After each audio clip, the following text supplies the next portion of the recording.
Buenos días, queridos hermanos, Dios les bendiga. Vamos a continuar con nuestro estudio de Efesios capítulo 1 y ahora del versículo 15 al versículo 23, el apóstol Pablo aquí da un pequeño giro.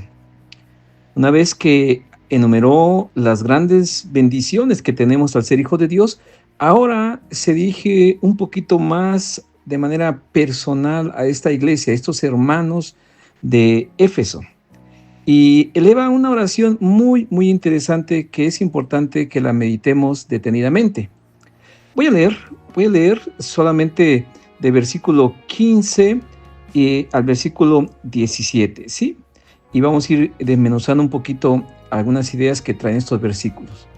Pero dice así el apóstol Pablo: por esta causa también yo, habiendo oído de vuestra fe en el Señor Jesús y de vuestro amor para con todos los santos, no ceso de dar gracias por vosotros, haciendo memoria de vosotros en mis oraciones, para que el Dios de nuestro Señor Jesucristo, el Padre de gloria, os dé espíritu de sabiduría y de revelación en el conocimiento de Él. Voy a detenerme aquí porque este pasaje trae enseñanzas muy importantes, mis hermanos. Yo no sé, pero algunos de ustedes a lo mejor hemos escuchado o hemos visto, hay un libro que se llama Ora la palabra de Dios. Y quizá hemos escuchado este término de orar conforme a la palabra. Y pensamos o se nos enseña que saquemos textos fuera de contextos y recitarlos de manera rápida en 1 minuto, 2 minutos, 5 minutos, como si ejercieran magia. Y nuestro espíritu místico de mexicanos, nuestro espíritu místico de las cosas oscuras por un lado y las cosas sobrenaturales y nuestros deseos de que las cosas sean rápidas, pues las enumeramos o las recitamos, las aprendemos o nos recordamos al hacer oración de estas frases, de estos textos que muchas veces más que sonar importantes, suenan como algo hueco, algo sin sentido. Yo no sé si a usted le tocó escuchar o ver aquellas películas de Armagedón, donde actores populares de ese entonces, de Televisa especialmente, salían y eran producciones cristianas de este Armagedón, pero con actores populares, como dije, y hablando así de pronto, hablando textos y recitando textos bíblicos.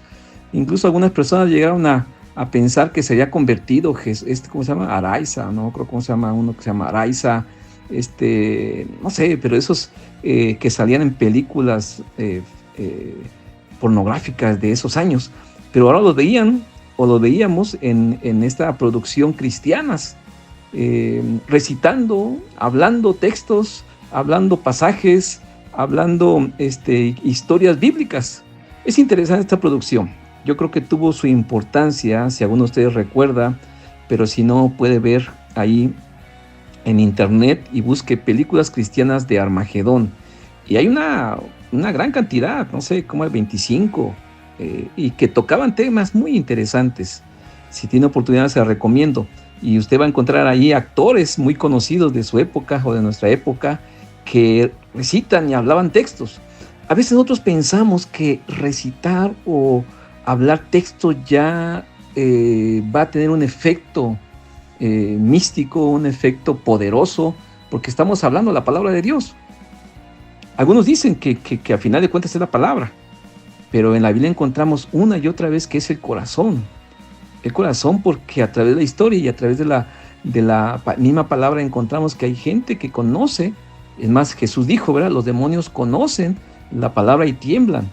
Y es cierto, mis hermanos, no por conocer o recitar la palabra en oración, en un púlpito, en un estudio, en una plática.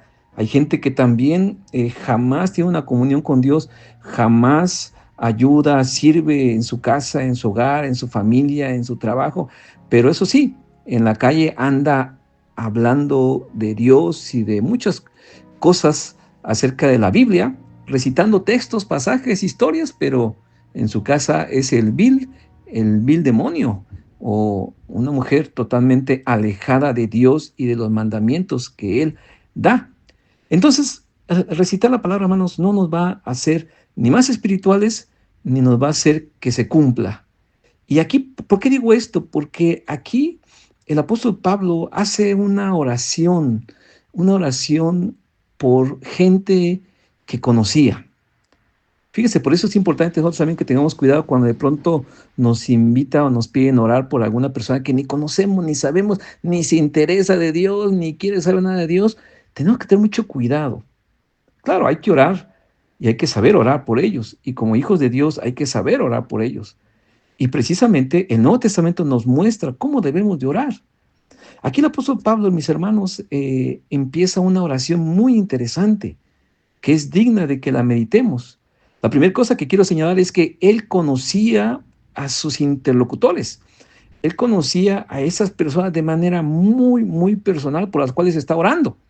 Él conocía, sabía de ellos, había convivido, había pasado tiempo en amistad, en compañerismo. O sea, cuando realmente queremos orar por alguien, es importante, mis hermanos, que mantengamos una estrecha relación, una estrecha comunión con esas personas. Sí, obviamente podemos orar, como dije, y la Biblia nos invita a orar por gente desconocida, por el mundo entero y por muchas cosas, y hay que seguir intercediendo definitivamente.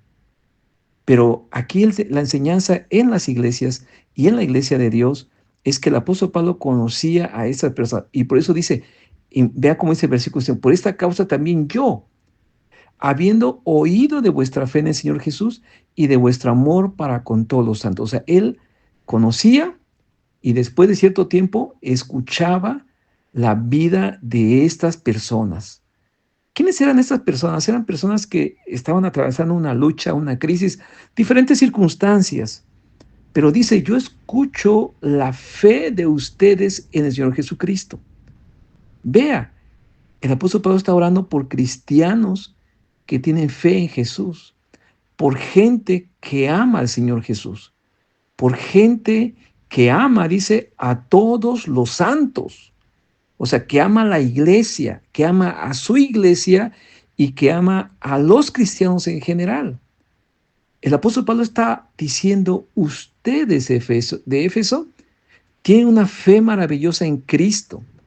Han demostrado su amor, su fe en Cristo. Pero esa fe en Cristo no es solamente teórica. O sea, ustedes no son salvos y ya, como mucha gente dice. No, ustedes demuestran su amor para con todos los santos. O sea, realmente aman a su familia, aman a su iglesia, aman a los santos y participan en las necesidades y en el extendimiento del reino de Dios. Están comprometidos con Cristo real. No son cristianos que llegan tarde a los cultos. No son cristianos que no van a la iglesia, que no se juntan con esa chusma. No son cristianos ahí solitarios, donde usted y nada más usted tiene la verdad y la salvación y la vida eterna. Y cuando todos nos muramos, usted va a estar ahí solito con el Señor, siendo la cuarta persona de la Trinidad. No, no, no es así el cristianismo. El cristianismo real y verdadero se demuestra amando a los santos, a su iglesia, a sus hermanos. Porque como decía por ahí el dicho, amar a los hijos de Dios en el cielo es una cosa, pero amar a los santos aquí en la tierra es otra cosa diferente. Es cierto, porque cuando estamos aquí, mis hermanos, cuando convivimos aquí, aprendemos tolerancia, aprendemos perdón, aprendemos misericordia. Nuestro orgullo se hace a un lado. Es bueno visitar una iglesia y que te saluden cada mes. Vaya, haga la prueba. Vaya a una iglesia cada mes y es bueno, y diga que es cristiano, y diga y mándele saludos de parte de la iglesia. Y va a ver cómo lo van a recibir. Y vaya hasta dentro de otro mes, y vaya así a diferentes iglesias y se va a sentir contento. Pues no lo conocen. Usted llega, platica, convive con 2, 3 y todo. Es bonito. Mucha gente así lo hace. Mucha gente así vive realmente.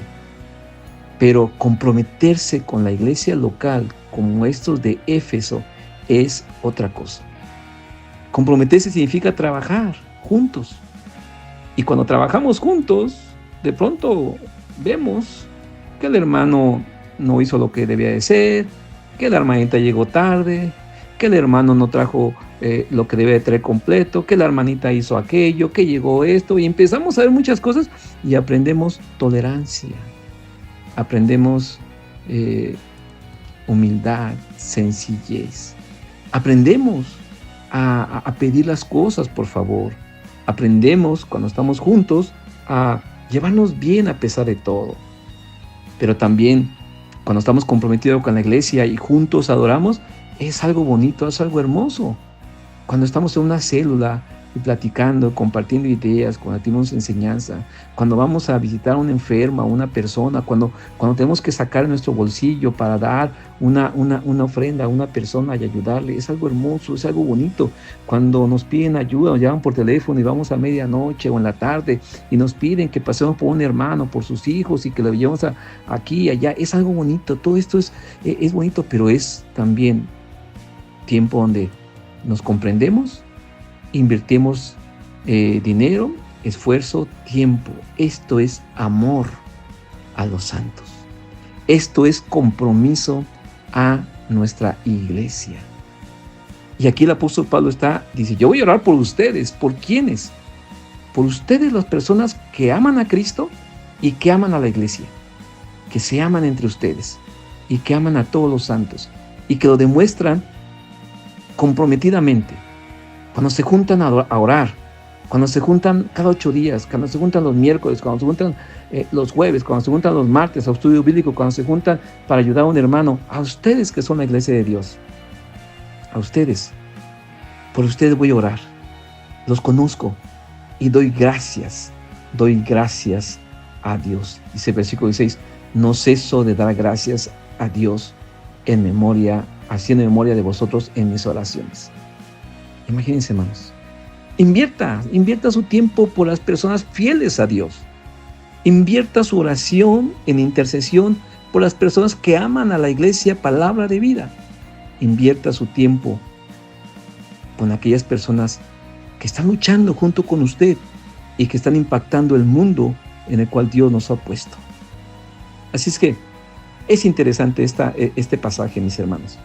Le animo, pues, para que elevemos una oración, pero que nuestra oración sea una oración sabia. Ahora sí, una oración bíblica, una oración conforme a la palabra, una oración que interceda por los santos fieles, por los santos que aman, por los santos que luchan, por los santos que son testigos y son luz ahí donde se encuentran y están comprometidos con su iglesia.